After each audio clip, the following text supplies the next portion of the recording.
जो 4 लेन के कार्य के दौरान उसके बाद जो लगा था और उसके आगे लगभग 50 किलोमीटर की दूरी, 50 किलोमीटर से भी दूरी कम है इसकी, टकोली में भी एक टोल टैक्स लगाया गया था एनएचएआई के द्वारा। परंतु पिछली आपदा में जब हमारे रोड जो है क्षतिग्रस्त हो गए थे तो इस टोल टैक्स को हटा दिया गया था। अभी हम न्यूज़ में एक आर्टिकल पढ़ रहे थे और न्यूज़ में अब इसमें मीडिया कवरेज में आया है कि एनएचएआई द्वारा दोबारा से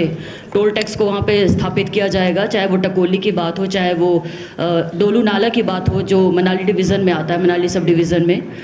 मैं सदन के माध्यम से ये ध्यान सरकार के ध्यान में लाना चाह रही हूँ, क्योंकि हम देख रहे हैं कि संसद में माननीय हमारे केंद्रीय मंत्री श्री नितिन गडकरी जी द्वारा 2 बार इसका ऐलान संसद में किया जा चुका है कि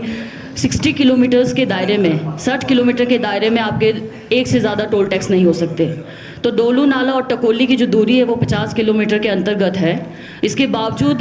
ये समझ नहीं आता कि 2 टोल टैक्स का क्या वहाँ पे आधार है, किस आधार पे वो लगाया गया है। इससे संबंधित मैंने इनके अधिकारी से भी बात करने की कोशिश की थी, एनएचएआई के अधिकारी से, तो उनसे मुझे जवाब मिला कि इसमें टेक्निकली वो इस चीज़ को देखते हैं कि कोई पुल है या कोई टनल है तो उसमें जो इनका टेक्निकली जो दायरा है उसको ये बढ़ा के बताते हैं, जो मेरी भी समझ में नहीं आया। और इसे भी हमने इनके वेबसाइट में भी चेक करने की कोशिश की, जहाँ मुझे ये मिल नहीं पाया। तो मैं सदन के माध्यम से ध्यान सरकार के ध्यान में लाना चाह रही हूँ और ये निवेदन करना चाह रही हूँ कि जब केंद्रीय मंत्री ने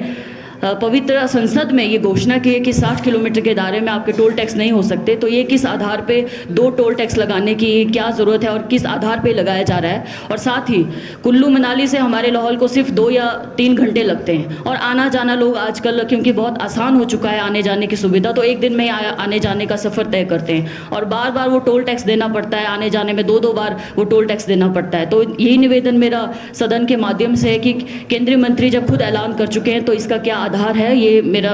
निवेदन रहेगा सरकार से कि इस पे कार्रवाई की जाए या इस गुहार को आगे हमारे केंद्रीय मंत्री या केंद्र सरकार तक पहुंचाया जाए ताकि इस पे एक्शन लिया जा सके। धन्यवाद सर।